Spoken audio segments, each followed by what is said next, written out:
Once upon a time, there was a very old miller who lived in a small village with his 3 young sons.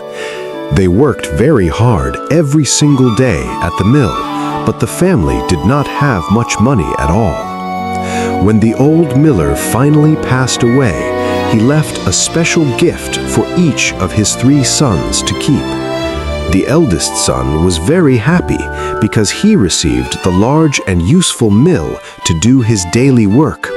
The second son was also happy because he got the strong donkey to help him carry the heavy sacks. But the youngest son was very sad and disappointed because he only received the small, strange cat. What can I do with a cat? I will be hungry soon. Suddenly, the little cat stood up on his back legs like a human and started to speak to the boy. Do not be sad, Master. I can help you. You can talk? Yes, I can, and I have a great plan. Just give me a bag and a pair of boots. The young man decided to trust the strange cat, so he spent his very last gold coins on him. He went to the shop and bought a beautiful pair of shiny red leather boots for his little cat. The clever cat put on the red boots and looked very dashing, just like a brave little soldier. Puss went deep into the green forest and carefully put some fresh orange carrots inside his bag. Then he lay down on the soft green grass and pretended to be fast asleep to trick the animals.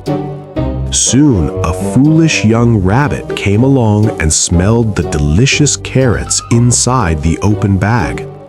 The hungry rabbit jumped right inside the bag to eat, and Puss quickly caught him in a second.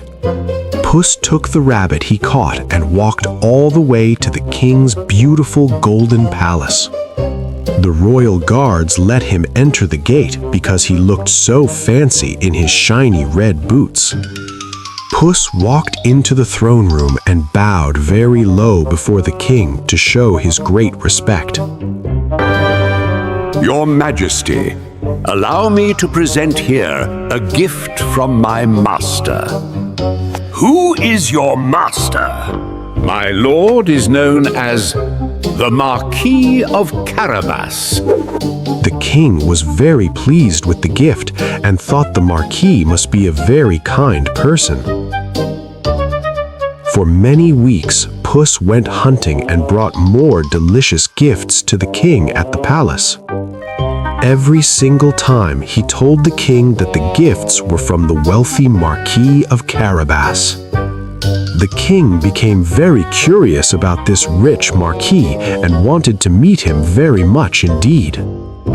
One sunny day, Puss heard some very important news while he was listening inside the palace. The king and his beautiful daughter were going for a carriage ride by the river that afternoon.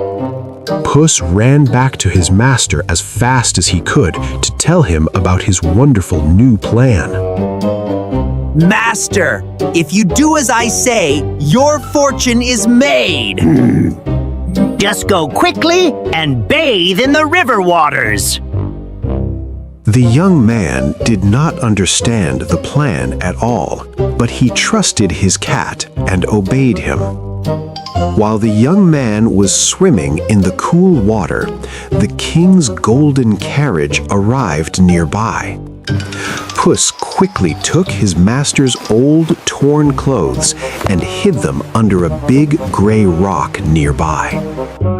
Then Puss began to scream and wave his paws loudly to get the attention of the king. The king heard the familiar name Marquis of Carabas and ordered the carriage to stop at once. He looked out the window and saw the same cat who had brought him so many gifts before. "Guards, go quickly and save the Marquis," ordered the king to his soldiers immediately. The guards jumped into the water and pulled the young man out onto the grass very safely. Puss looked very sad and told the king a lie.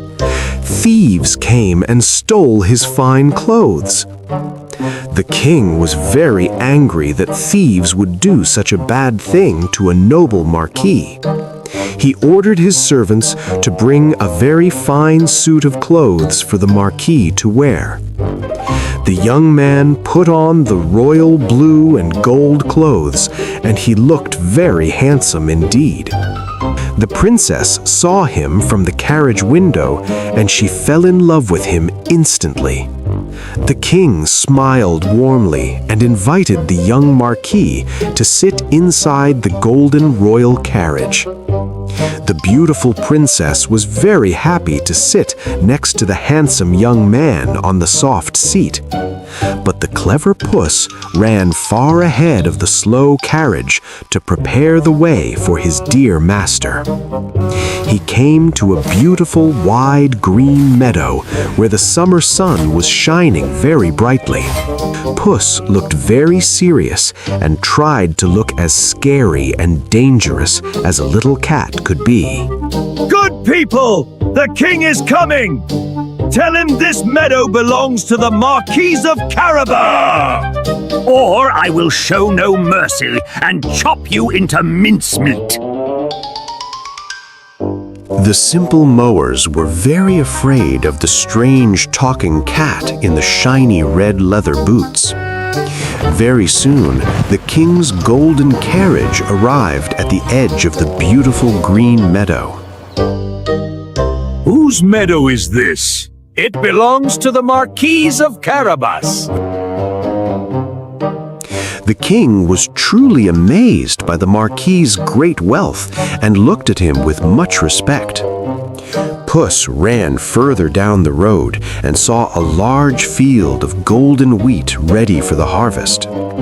He told the busy reapers in the field to say exactly the same thing to the king when he came. Tell them that this wheat belongs to the Marquis of Carabas. When the king asked the reapers, they answered loudly just as the clever cat had told them. "The noble Marquis of Carabas owns it all," they shouted with big smiles to please the king. The king thought the young marquis was very powerful to own so much rich and fertile land. Finally, Puss arrived at the heavy gate of a huge dark stone castle standing on a high hill. A very rich and scary ogre lived there, who was also known to be a very powerful magician. The ogre actually owned all the beautiful lands that the king and marquis had just passed by. Puss knew all about the ogre and his magic, but he was very brave and had a clever plan ready. He walked up to the giant door and bravely knocked on the heavy castle gate very loudly. The massive wooden door opened slowly with a loud, scary creak that echoed in the dark hall. Puss walked into the great hall and looked very small in the middle of the giant stone room. The ogre was sitting at a huge wooden table, eating a giant feast of meat all by himself. What do you want, little cat? I came to pay my respects. I heard you are a great magician. Can you really change into a big animal? Of course I can. Watch this. Suddenly, the ogre turned into a huge, scary lion with big teeth right in front of Puss. Puss was so scared that he quickly jumped onto a high shelf to be safe from the angry lion. The ogre laughed loudly at the cat and turned back into his normal green self once again. "That was truly amazing," said Puss, coming down very carefully from the high, dusty shelf.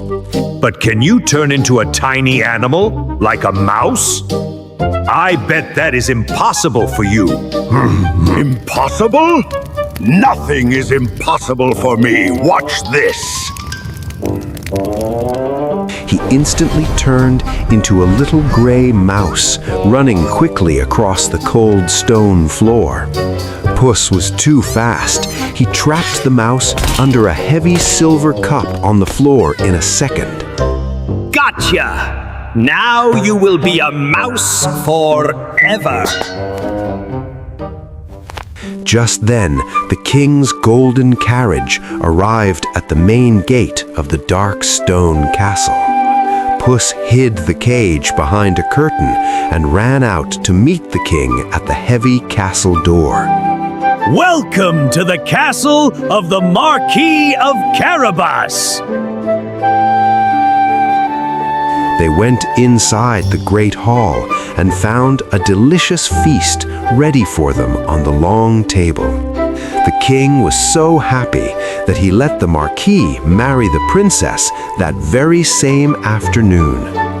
Puss became a great lord and lived in luxury at the castle for the rest of his happy life. And so, the miller's son, the princess, and the clever Puss lived happily ever after together.